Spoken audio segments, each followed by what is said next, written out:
Fala galera, Todd na área, tudo bem com vocês? Sejam muito bem-vindos para mais um vídeo aqui no canal e eu já vou começar falando sobre o técnico do Sheriff. Todo mundo conhece o clube da Moldávia, que foi uma das sensações da fase de grupos da Liga dos Campeões, e agora o técnico Yuri Verdub largou o trabalho dele no clube para se juntar ao exército ucraniano na guerra contra a Rússia. Eu tenho esposa, 2 filhos, 2 netos, irmãos e irmãs vivendo na Ucrânia. Desejo muita saúde a eles e que essa guerra não os toque. Eu vou pedir para voltar à Ucrânia. Já falei para minha família que se eles precisarem da minha ajuda, estarei sempre com eles. Queria deixar algumas palavras de apoio ao povo ucraniano. Estou orgulhoso das pessoas que defendem o país. Foi o que ele falou na última coletiva que teve pelo Sheriff. Inclusive já tem foto dele usando aí o uniforme do exército. Eu quero falar para vocês também que 2 jogadores de futebol que foram defender a Ucrânia na guerra acabaram mortos. Vitaly Sapilo, de 21 anos, e Dmytro Martinenko, de 25. São as primeiras perdas do futebol relatadas na guerra. Vamos torcer para essa guerra acabar o quanto antes e acabar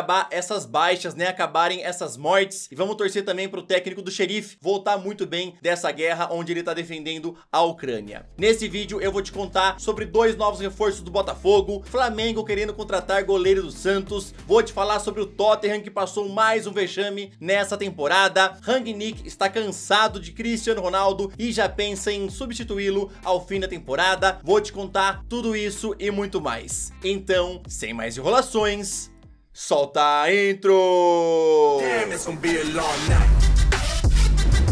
Yeah. You know. I said, damn, it's gonna be a long night.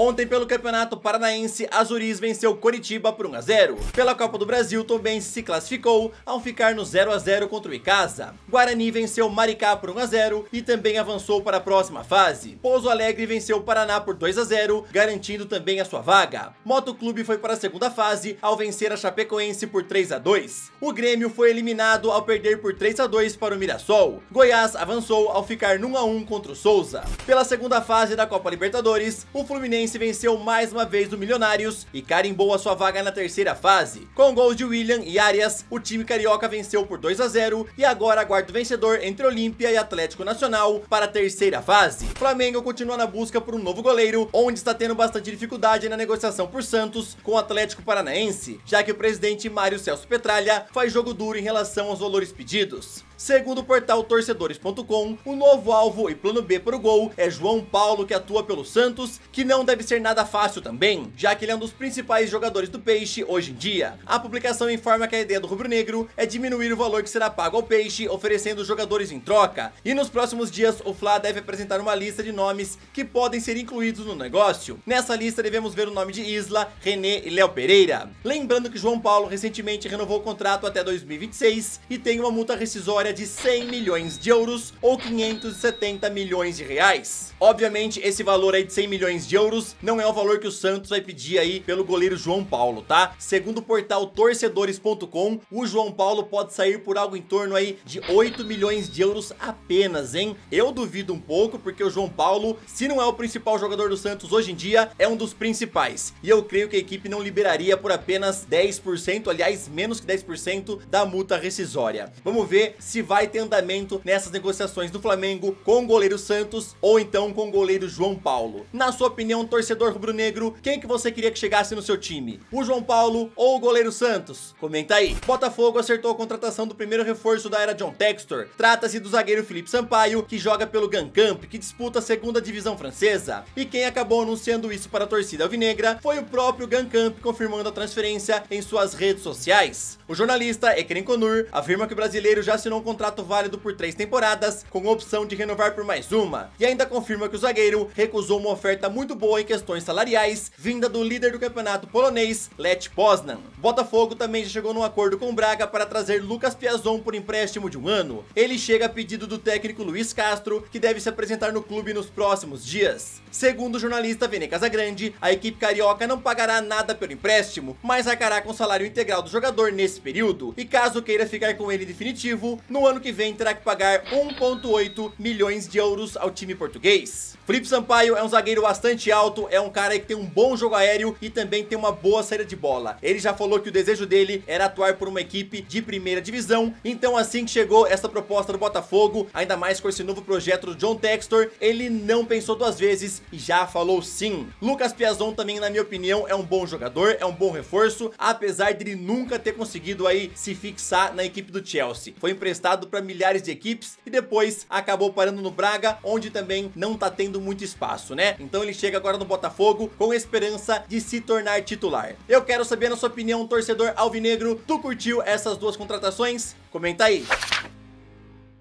Agora eu já aproveito para te pedir aquela moral, martela o botão do joinha, se inscreve no canal e também ativa o sininho para você sempre ser notificado quando for saindo algum vídeo novo. Vou deixar na descrição o link do meu canal de games e também o link do meu Instagram, que eu sempre posto bastante coisa que eu não consigo colocar aqui nos vídeos. E agora, bora daquele nosso rolezinho pela Europa. Ontem tivemos a ida da semifinal da Copa da Itália com o clássico de Milão entre Milan e Inter, que terminou em 0 a 0. O finalista então sai no jogo de volta, que acontece no próximo dia 20 de abril. Lembrando que nessa competição, o gol fora de casa ainda é critério de desempate. Pelas oitavas de final da Copa da Inglaterra, Manchester City venceu o Peterborough por 2 a 0. O lanterna da segunda divisão inglesa até conseguiu fazer uma boa retranca no primeiro tempo, mas aí no segundo, o time de Guardiola marcou os 2 gols. Riyad Mahrez chamou a responsabilidade e marcou dele aos 60 minutos. 7 minutos depois, Jack Grealish ampliou tocando na saída do goleiro. Assim, o City garantiu a sua vaga nas quartas de final. Tottenham, que já foi eliminado na fase de grupos da Conference League, teve ontem mais um vexame na temporada, ao ser eliminado para o Middlesbrough, que venceu por 1 a 0 nas oitavas de final da Copa da Inglaterra. Pela Premier League, ontem Leicester City venceu Burnley por 2 a 0. O que você tá sonhando de noite? Essa foi a resposta de Ralf Rangnick, é um torcedor que o perguntou sobre as contratações de Julius Koundé, Erling Haaland e Declan Rice pelo Manchester United. There's three big names to come in the summer: Koundé, Rice and Haaland. Who? Koundé, Rice and Haaland. What are you dreaming about?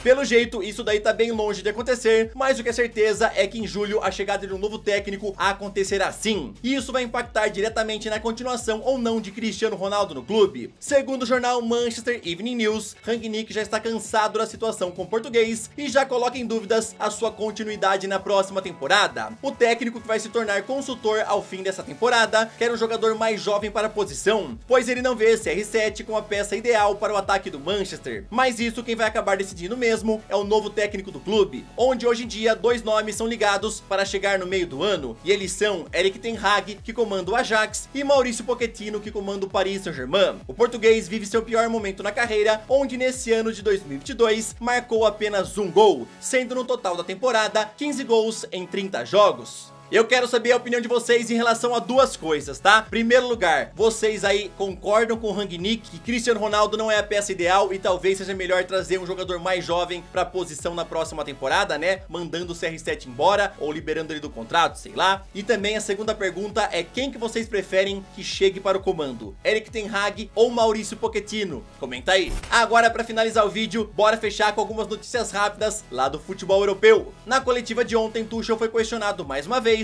sobre a guerra na Ucrânia e a relação entre Putin e Roman Abramovich. O técnico então pediu para que parem de perguntar sobre isso a ele. Se liga no vídeo. Now listen, you have to stop. I'm not a politician. You have to stop, honestly. I can only repeat it, and I even feel bad to repeat it because I never experienced war. So even to talk about it, I feel bad because I'm very privileged. I sit here in peace and I do the best I can, but you have to stop asking me these questions. I have no answers for you.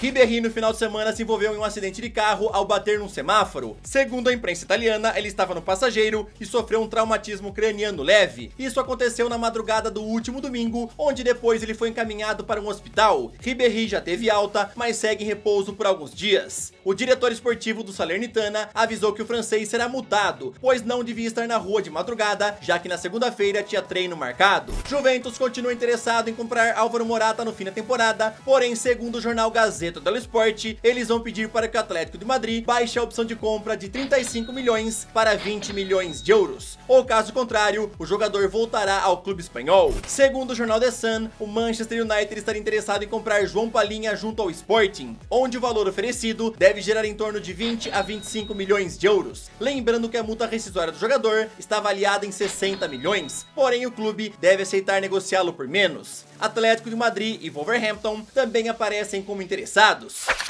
Bom galera, essa foi mais uma edição do Todd News, eu espero que vocês tenham gostado, não se esqueçam de comentar sobre tudo, bora bater um papo, bora ter uma discussão sadia. Tamo junto, valeu, até o próximo vídeo, falou!